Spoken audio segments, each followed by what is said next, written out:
ఒక కీలక నిర్ణయం అయితే తీసుకుంది. జమిలి ఎన్నికలకు పచ్చ జెండా ఊపింది. వన్ నేషన్ వన్ ఎలక్షన్ పై మాజీ రాష్ట్రపతి రామ్నాథ్ కోవింద్ ఇచ్చిన రిపోర్ట్కు కేబినెట్ ఆమోదం తెలిపింది. అయితే ఈ ఏడాది మార్చి 14న ఆమోదం రిపోర్ట్ ఇవ్వడం జరిగింది. అయితే వన్ నేషన్ వన్ ఎలక్షన్ పై 2023 సెప్టెంబర్ 2న రామ్నాథ్ కోవింద్ అధ్యక్షతన ఈ కమిటీ ఏర్పాటైంది. Will you conduct that, and when is the process? When do you think that this process will start? Because many parties in the opposition are saying that this is not feasible, and they're opposing it. In fact, 12 of the opposition parties have opposed it. How do you plan to implement it? A large number of political parties across the political spectrum have actually supported the One Nation, One Election initiative. When they interacted with the high-level committee, they gave their inputs in a very succinct manner, with a lot of clarity. Our government believes in creating a consensus on items which affect our democracy, our nation in the long run. And this is a subject, this is a topic which really will strengthen our democracy, will strengthen the center-state relations, will make sure that our country grows at a much faster pace, will remove so many impediments which come in the growth of our country. And we have seen there is a huge emphasis among the youth for having common elections, simultaneous elections, so that the progress of the nation keeps moving on unhindered. And we have seen that kind of support from the youth, from various sections of the society. So over next a few months, we will be creating that consensus, and that's why we have very clearly requested everybody that इसमें discussion करिए, detailed discussion करिए, detailed चर्चा करिए, और जो भी विषय आएंगे उन विषयों को address करके आगे बढ़ेंगे. 10 number. Sir, good afternoon. Shishir from Hindu Business Line. Sir, I have two questions. Can we expect a 2029 election on this One Nation, One election? I'm talking about the Lok Sabha election. And my second question is, what would be the economic implication of this decision? There will be good positive implication, economic implication because of this decision.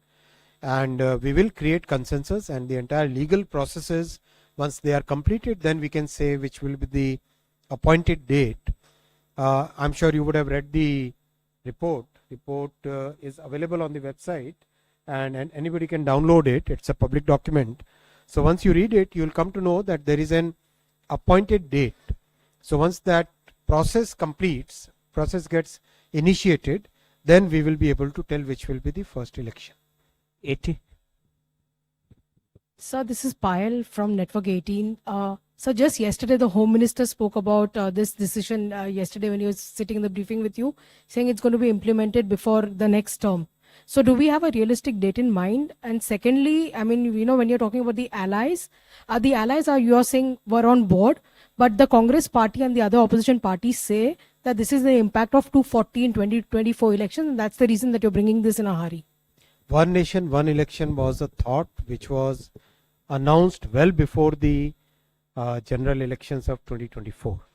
So anybody who's saying that it because of the election results have actually given us a historic mandate, and that's why we are able to take such historic decisions. And that's why there is a clear thought process that for country's growth, for meeting the aspirations of our people, for making sure that we become a developed country by 2047. Whatever needs to be done will be done, and this is one of those major decisions where, as I said, Sarva Sammati se. Sarva Sammati means everybody is on. 77. So this is Damini from the Indian Express. Will these constitutional amendments be brought in the next session of Parliament? And are you confident of getting them passed in the current Parliament? As I said, we will start the discussions across the country, various forums. We'll request constitutional experts, we'll request the academia, we'll request citizen groups, we'll request everybody to start discussing this, and then we will create consensus around it, then we'll bring the necessary laws. 4. Sir, Namaskar, I'm Deepak from Times of India. I'll ask in Hindi. कल हमने देखा कि जो home minister थे, he and you both said how government took a historic decision of abolishing MEP. It happened just before the Maharashtra and Haryana election. Why I'm asking it? Now once you have elections at different time. देखो, ये देखिए, ये practical नहीं है और ये चलने वाला नहीं है. ये सिर्फ